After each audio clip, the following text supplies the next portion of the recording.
Welcome to the CPO Rising podcast series brought to you by Products That Count, the world's largest nonprofit community, engaging over 500,000 product managers and chief product officers united by a mission to empower everyone to build products that truly count.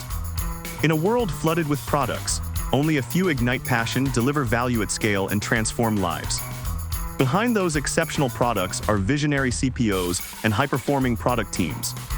We recognize these trailblazers through our coveted awards, accelerate careers from PM to the C-suite and beyond through daily best practices, and serve as the trusted advisor to nearly all Fortune 1000 CPOs. Our corporate alliance includes Walmart, Ford, Cisco, Johnson & Johnson, Amplitude, and more. The most admired product leaders across industries serve on our advisory council, guiding the future of product leadership. Together, we're shaping a future where every product counts. Learn more at productsthatcount.org. Produced in partnership with Capgemini and Mighty Capital, this series brings you exclusive conversations between our resident CPO, Renee Niemi, and the 2025 CPO Award winners. Get ready for raw insights, real strategies, and the secrets behind their success. Let's get into it. Hi, today I am so excited to have with me Anthony Maggio. He runs product management at Airtable. Anthony, first of all, let me just start by saying congratulations on being one of the best CPOs of 2025. Thank you so much, and thanks for having me. Looking forward to chatting with you. Yeah, me too. I've been looking forward to this for so long. And I did kind of tell you in our little debrief that Airtable is my favorite tool.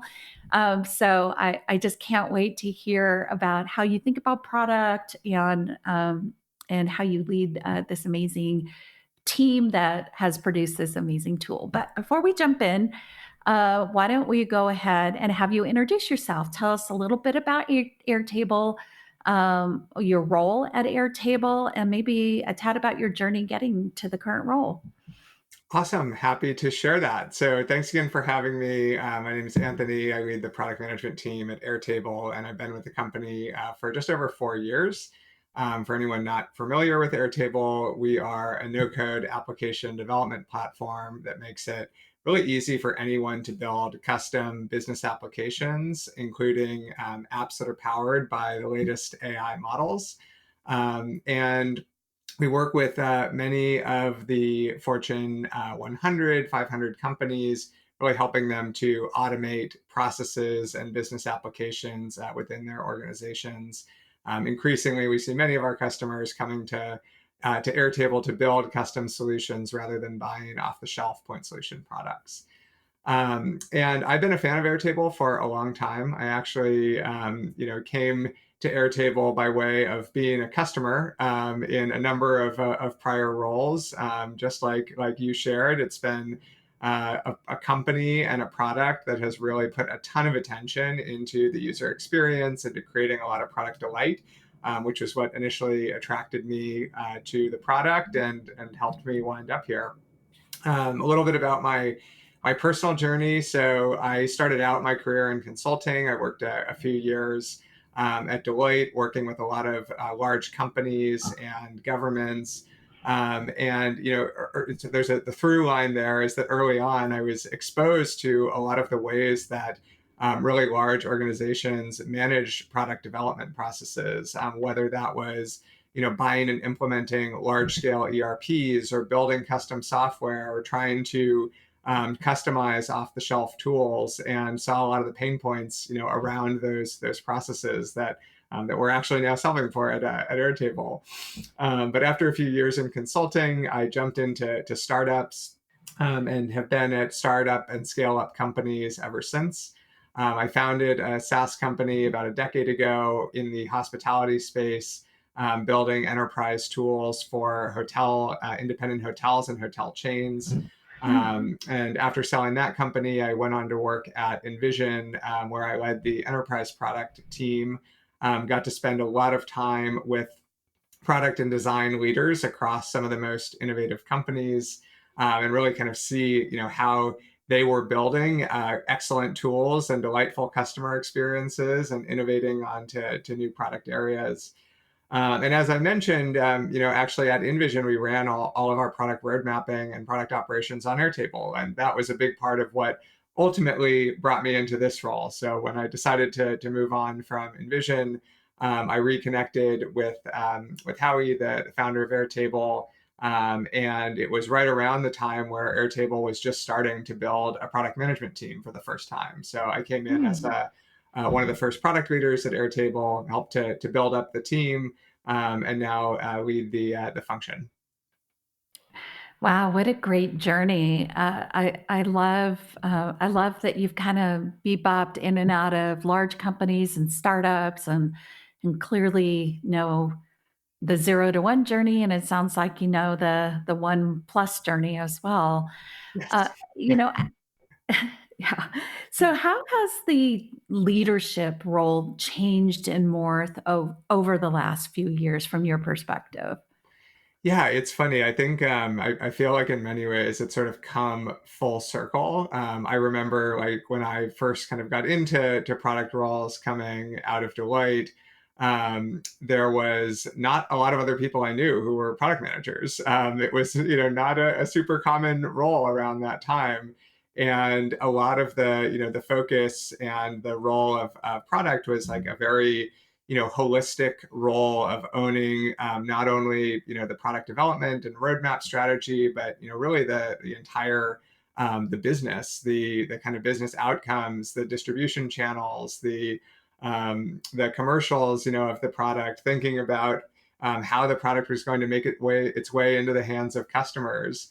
And then I think over, really probably over the last like 5 or 6 years during the low interest rate eras, we saw this just explosion of the product management role. And I think that really the whole industry kind of went through a phase where there was a lot more attention and focus just on specifically the kind of product creation, product development, role of PMs. But, I think the role like for a time period, like lost a little bit of that commercial mindset and go-to-market mindset and business mentality.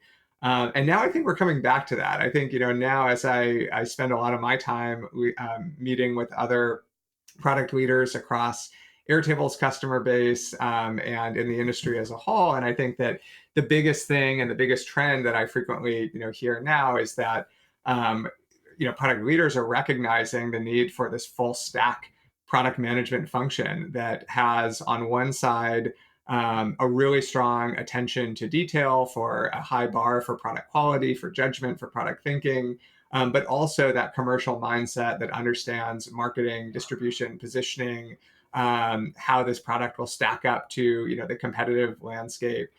So I think we're kind of in a way kind of coming back to the roots of the product management role, and seeing a lot more of that end-to-end business ownership as a really important part of the function. Yeah. Well, I think we'll probably talk about metrics in a little bit, but definitely interested when we get there Yeah. on how that kind of affects how you measure, how you hire, and all that great stuff. So one of the things that's super important for the success of product management is the company culture. And there's all different ways to organize a culture. How would you say, well, A, what would you say Airtable's culture is?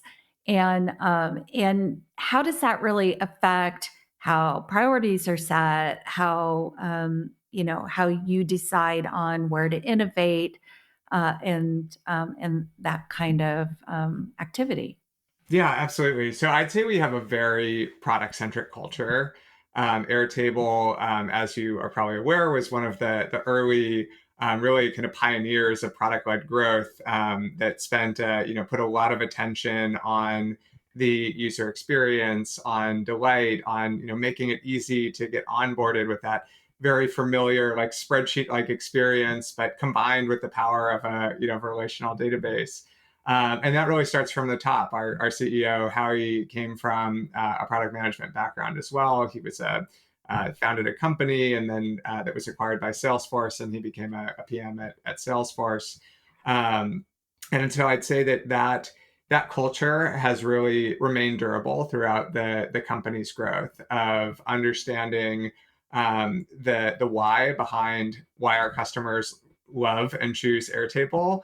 That typically the types of workflows and tools that our customer base, who is predominantly non-technical operational users, come to us for, is to really kind of give them the power of being a software developer and to help them create really important and high scale, high impact software for their own teams. So that's really, where it starts, and that culture, I'd say, is what leads a lot of our company direction and strategy. So our product team, in conjunction with our CEO, spends a lot of time understanding where the big bets are that we're going to make. And obviously, there's input that comes from sales and marketing and from our customers directly. We have a hugely customer centric culture that I can talk more about, from our partners. And we collaborate, heavily to identify where those bets on opportunities are. But it always does, really start with the product priorities and how we can align those priorities into new solutions that we can bring to our customers. Yeah, I love that. I love that your CEO is a former product leader. How does that, from that vantage point, what is it like working with the CEO who knows your craft so well? Yeah, I mean, I think that I've spent a lot of time, now working with founder CEOs, and I think that at the size and scale of a company, of a software company like Airtable, the CEO really like does carry the weight of what a chief product or officer might at other companies, right? A lot of the vision, like the strategy of where the company wants to go, comes from the CEO. Now, obviously, it's a tight collaboration, and we work closely on turning that vision into a reality and on shaping and refining those bets. But I really enjoy it. I find that it's a great way to have a thought partner in a lot of the early ideas and the early solutions that we are thinking about going after. And it is, I've worked with other CEOs that came from different backgrounds, and I think that when you all actually kind of speak the same language around the product, it's much easier to have like realistic and honest debates around the bets that you're making, the initiatives that you're starting, the level of effort and technical work that might go into them. So it truly does feel like much more of a collaboration. Yeah, I stopped and thinking about it. As I mentioned, I'm an active Airtable user, and it's pretty clear to me that you guys have been starting to prioritize more enterprise oriented features. Has that affected how you make decisions at all? Yeah, I think it's definitely affected like how we make decisions. I think that as I reflect back on the last like 4 years, it's actually really accelerated our company's mission and vision. And the company vision or mission, as I mentioned, was to democratize software creation, to make anyone, including people without a technical background, able to build really compelling and useful software. And I think like I joined in 2020, right around the time that Airtable was really moving into larger and larger enterprise companies.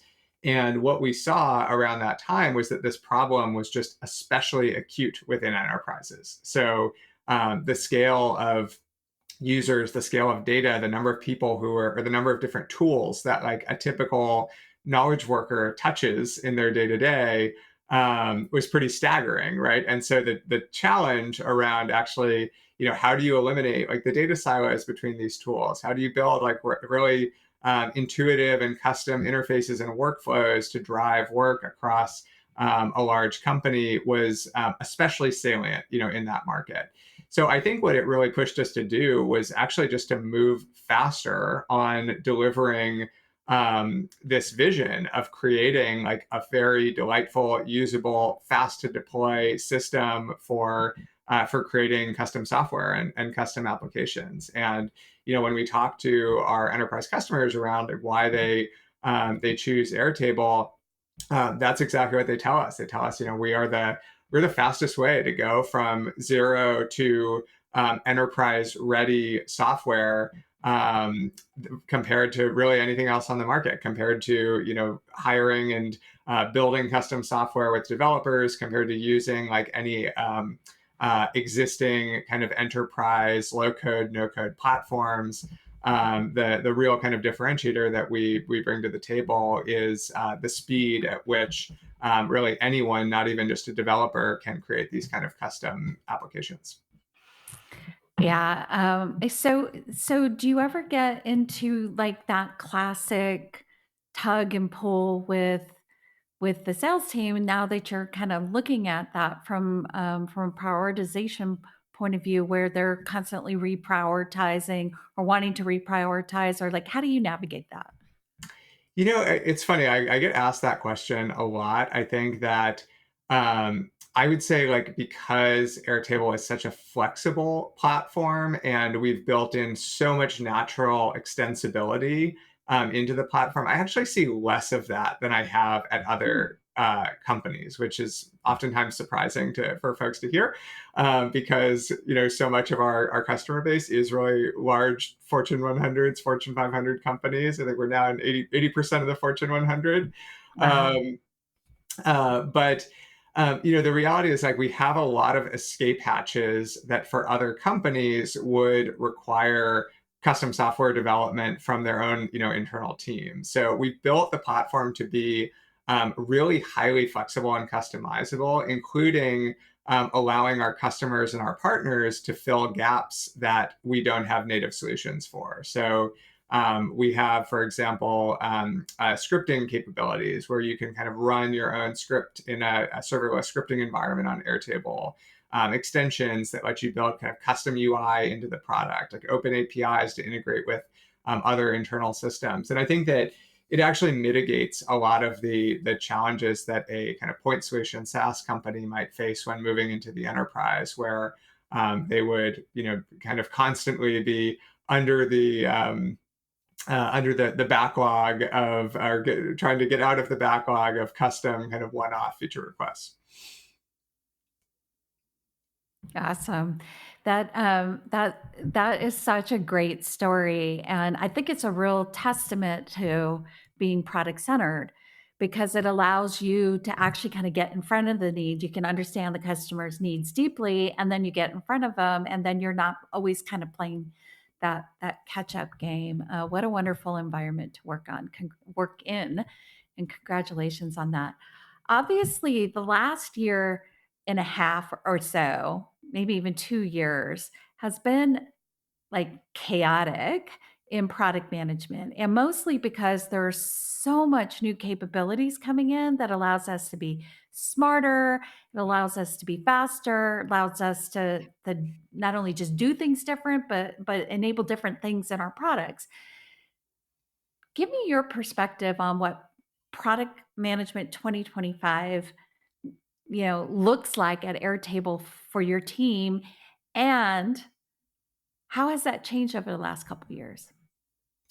Yeah, I think we touched on a little bit of it just in terms of what we look for in PMs and both the combination of the commercial and product experience mindset. But obviously, the massive change that we've seen over the last 2 years is the paradigm shift of AI. And I think that from what I have seen, and from the lessons that we've learned around building AI products, and over the last 2 years, it is shaping up to be the most profound paradigm shift that I've seen in my career.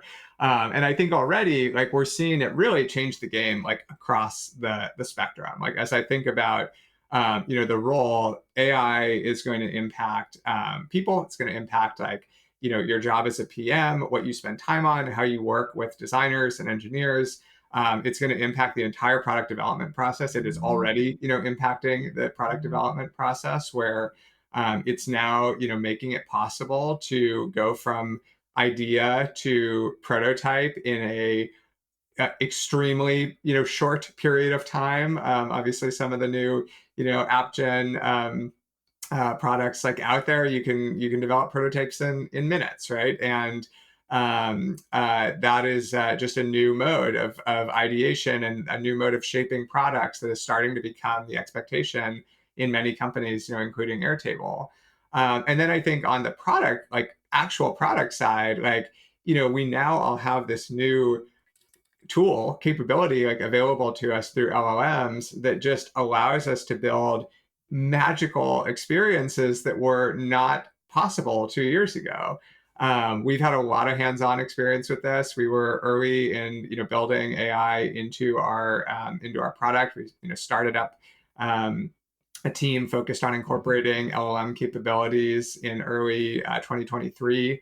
And so we've now had, a lot of kind of hands-on experience building with this tool set. And it's, really like allowed us to go and rethink entire parts of the product that we spent sort of years or many prior attempts attempting to solve for. Like one that I always talk about is that the biggest challenge that Airtable has often faced is this, challenge of being like a blank slate product. So if you've never used a database before and you've never built any kind of software before, coming into a open-ended database product can be really daunting. And I think we spent many years testing various approaches to education. Like how do you start to bring a user along the journey of understanding relational databases or designing like great UI or whatnot.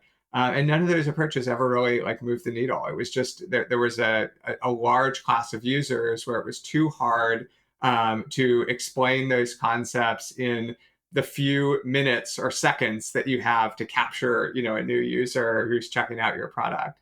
And now, like, we have completely changed the paradigm. We've said you don't actually have to know how to build anything in Airtable anymore. Like, we can let the AI do the building. You can come into the product and just say, I'm a podcast host. I need an app to help me track my guests, and I need it to tap into internet research and research every person who's going to come onto my show, and to give me like interview guides and summaries of what we might talk about. And you can build an app like that in Airtable in a few seconds now. It's a complete game changer, in terms of the way that we even think about the level of skill that a user needs to have to engage with our product. I am so excited to try out that feature. I'm not going to lie, and I think that's really amazing. I want to go back to more the tool side and the internal side versus the customer facing side. Yeah. You mentioned that with AI, you're able to produce a prototype in minutes. What does that mean, kind of even short, midterm, for how you think about organizing your team pods? Yeah. So I'd say we have intentionally set up a structure that encourages a lot of 0 to 1 innovation at Airtable. We have 4 pillars of our product organization. 2 of those pillars are explicitly focused on like 0 to 1 product areas. So those are new solutions, new products, new kind of marketable SKUs that we will bring to market. And then for the other pillars, they spend roughly 20 to 30% of their time on net new, product development versus kind of iteration on existing products or responding to kind of customer feedback and needs and developing out of, explicit requests or needs that we're hearing from our customer base. So we've set up that structure, really to continue to put a lot of new energy and innovation into the product suite as a whole, to continue investing in the future. And frankly, like over the last year, we've actually upped the percentage of folks who are focusing on net new innovations because the market and the technology is just changing so quickly, that we really want to be thinking about Airtable, thinking about the product from an AI first lens, and rethinking, as I mentioned, like a lot of the experiences that have been really kind of core parts of the Airtable product over the last decade plus. So, as we've been talking about, obviously the role of product management is absolutely evolving. How do you keep you and your team fresh and up to speed on process and tools? Yeah, absolutely. So I think I'd say 2 things. Like one is that we encourage experimentation with a lot of new technologies and tools. So all of our teams are building or prototyping products with AI. We've made that a big part of our on-sites, our team events. Really kind of driving the familiarity of how to go about designing AI products. It looks very different than the traditional kind of product development process. And then I'd say too is like developing a culture of prototyping, and that's something that we're is still an evolution for us, but increasingly we're finding that the shift of this technology and the non-deterministic model of working with LLMs just requires a lot more product prototyping up front. I think historically you probably saw teams like start with design, start with product definition, quickly move into designs, and then start kind of coding. And like now I think we're seeing that the process like shift a little bit where it looks more like let's go build like a really cheap prototype, figure out what the interactions are going to be with AI or with like LLMs, and then only after we kind of really develop conviction around what some of those core workflows or experiences are going to be, do we go start to polish it up and and productionize it. So those are, I say, kind of the biggest changes that we made culturally in terms of how we are operating when building AI products. That's so amazing. I just can't wait to see what the next year, like the change year over year has been mind blowing.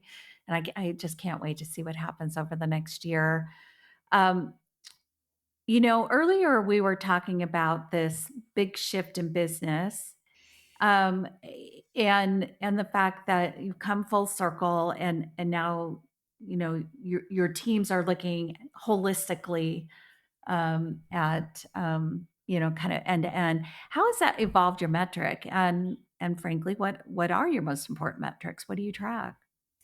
Yeah, I mean, I think so. As a B2B company, like our most important metric is revenue. We specifically, track ACV. Each of our product pillars has a number and accountability over ACV for their portion of the business, and obviously they break that down into other metrics that are specific for their like pillar and subset to understand like leading indicators and of their products or understand their usage or kind of make the right bets that are going to inflect ACV. But I think it's actually really important that we sort of set, even from an internal communication standpoint, that is our most important measure. And I think that what the question that it answers for me is that as a product leader is, are the products that we're building valuable enough that customers are willing to buy them, continue paying for them, and expand their usage of them. Ultimately, there's like really I think no better indicator of, are you creating something that provides tremendous value than whether or not a customer is willing to actually spend money on it. Yeah, it's really interesting. Most product leaders say NPS. So I love the conviction around the revenue and the focus on the revenue. That's amazing. Um, well, we've come to the fun part, and not that the rest wasn't fun, but we're now at the rapid fire questions and answers. Are you ready? Let's do it. All right. What makes a great product leader? I think a great product leader builds teams that are focused on outcomes, aligned clearly to a vision, and connects the dots across customer and market insights proactively to help their teams deliver major and measurable impact. Wow. It's almost like you practiced that. I love it. That was awesome. You covered it all in one sentence. All right. What's your favorite tool and why? Well, I know it's cheating to say Airtable, but Airtable is my favorite tool. We live and breathe it every day. We built dozens of tools that we use internally every day that are built on Airtable. But if I have to pick something else, I'm using a lot of Claude from Anthropic. I think they've put a tremendous amount of attention to the quality and the UX of that product that makes it really delightful to use. So that would be my secondary tool outside of our own. Well, I don't think it's cheating at all because, as you know, my favorite tool is Airtable. So, but I am going to check out Pod. I have not played with that one yet. All right. Well, clearly you are experimenting with agents. Tell me about an insightful question that you've asked one recently. Yeah, we just built an agent assistant recently within Airtable. It allows you to ask questions about any of the data sets that you're storing or managing in your Airtable applications. And one really cool use case that we have is we bring in all of our customer feedback data. So everything that comes from like a Gong call or a Zendesk ticket or Salesforce or emails, like it all gets ported into the system. And one thing that I love to ask is like how we stack up against various competitors in our customers' own words. So I'll ask it to go give me a report or summary of, hey, how do we do against XYZ company? What are our strengths and weaknesses? And get back in a couple of minutes these really nice reports that actually pull out the exact customer quotes, the exact language that they were using to describe why they chose Airtable or what gaps they might have in our product. This is SC Moadi again, founder and chair of Products That Count. Thank you for listening to this episode. If you like what you heard, be sure to leave us a review on your favorite platform, including Spotify and Apple. And please check out our other resources at productsthatcount.org. They're designed to accelerate your product career and make product the most important function in business. Until soon.